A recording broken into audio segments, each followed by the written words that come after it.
Okay, here we go on this second sheet that I gave you today.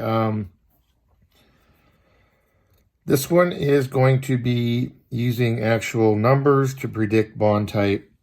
It's a little bit harder than the other one. This is actually not hard at all, but it's a little harder than the other one. The key to this one is this chart right here. So on this chart, you can see your types of bonds.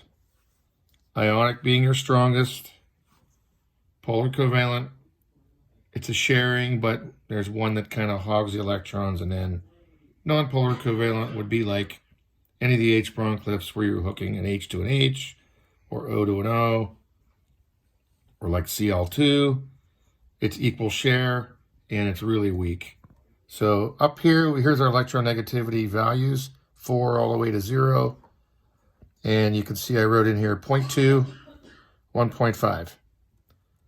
Okay, so anything with that difference falls in that bond. Now up here, all we do is locate your element, look at the numbers, and subtract them, and figure out where it goes on the sheet here. It's really simple. I'll do one for you. Let's just pick one here, and I'll show you over on a piece of paper how to do this.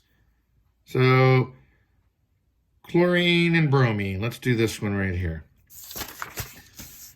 Chlorine and bromine. So you write down Cl and you write down Br. And we're trying to predict what bond is happening between those.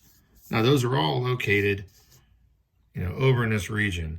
So I'm going to predict before I even start, it's going to be some sort of covalent because they're real close in value.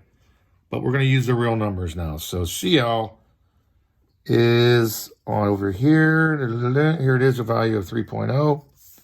That's its electronegativity value, pretty high. And Br is right below it at, I can't see because I'm getting old, 2.8. And all we do now is look at the difference between them. So you subtract them, you get a difference, 0.2. And that's really small. That's going to put you on this scale way down here, and 0.2 ends up actually being right on the line. So when you do hit the line, you want to go with the bond above it. So if you happen to be on this 1.5 line, you want to go with ionic. And since this is a 0.2 difference, we're going to call that polar covalent. Polar covalent.